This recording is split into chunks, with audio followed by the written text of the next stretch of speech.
Hi, how are you doing today? My name is Joy, and this is The Secret Garden.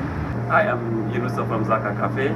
I'm Samantha DiStefano. I am the owner of Mama Fox, 327 Stuyvesant Ave in Bed-Stuy. Hi, I'm Letitia Daring, the owner of Greedy Kitchen LLC. Hi, we're Kirk and Shawana McDonald of the Southern Comfort. Henry Kwame Owusu, representing Butch and Coco. From Mom and Pop Soul Food. I'm Charlotte Jensen from Chez Oscar. Hello, my name is Tatsumi. I'm the owner of the Trout Room.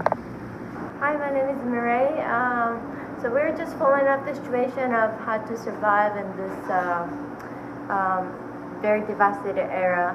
This is my first business in the food industry, which I thought was pretty recession-proof, and COVID has definitely proven that to be false.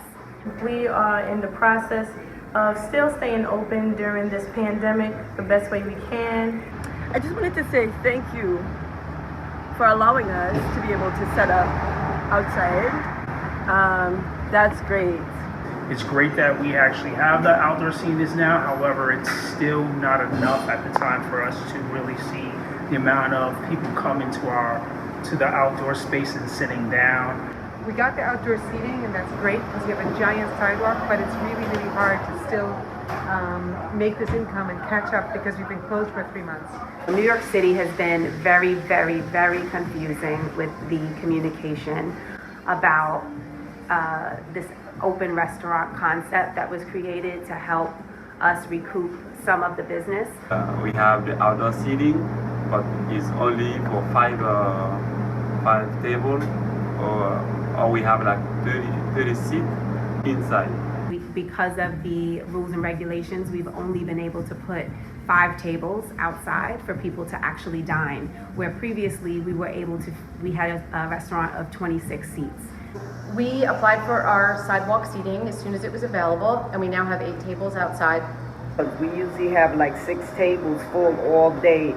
Now we have 2 tables outside, and we have like a few customers. You know, it's working, but it's taking time. A huge issue is the weather. Every time it rains, we basically lose an entire day of revenue. And people don't want to come out in the rain, you know.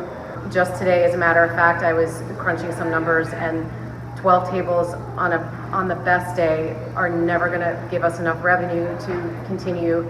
Because we have a bus stop in the front, we don't have a seating outside.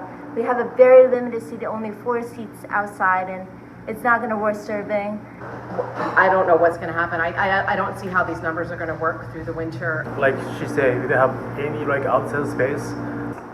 We cannot open the restaurant only the 3 or 4. It's not making enough money to survive. So although the outdoor seating is helpful, again, it's not a cure-all. We applied for over 10 different programs between grants and loans. We received a small SBA grant of $1,000, but we have not received any other funding. And we have no kind of help, no financial help from nowhere. We're just struggling and working long, hard hours, and we've been out here since this pandemic, and it's not easy. I know to give like some PPP, some it's just a loan, but it's just a loan. We can survive with this. Literally, the only way we are surviving right now is because of our customer base. We're managing day to day to try to make sure that we pay the rents and utility, but it still isn't enough. And the product we're buying is going up. On top of that, then we don't have a liquor license, so we don't have the sales coming in from the liquor, and that's really killing us too. The hardest part during this process is trying to maintain and generate enough revenue in order to cover our rent, which has been unobtainable. At the end of the day, what's going to happen in a year from now? Are we just going to continue to rack up debt? Is this all going to balloon? And I'm lucky. I'm the landlord here, and the bank is putting my mortgage on pause, but many aren't, and that's not fair. How to survive is very hard now because our utility is very accumulated. We have to pay the rent every single month until now because our landlord is not really negotiating. The banks were incentivized to give a break to people who had a mortgage and defer it. And this should happen the same way for tenants as well. Be nice if we could get some rent, light vouchers or something, you know, like the landlords are doing. They getting their extension, why can't we?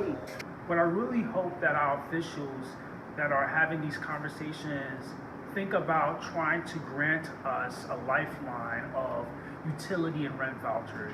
This is really important if we do not want to have empty storefronts, and commercial rents, especially for restaurants, can be incredibly high.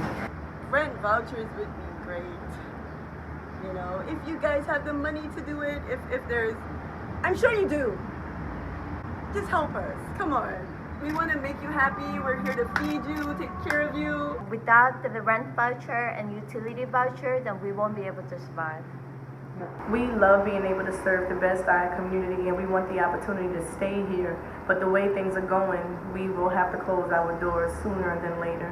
So any type of assistance that could be granted to us and other macro businesses, small businesses in the neighborhood, we would truly appreciate it. So right now, we are really just looking for all levels of support from New York City, New York State. You know, even the fact that we're required as a business here in New York State to pay sales tax through a global pandemic just really doesn't even make logical sense. We need a restaurant bill, whether it's federal or state. We need a hospitality bailout bill. This is my plea to you.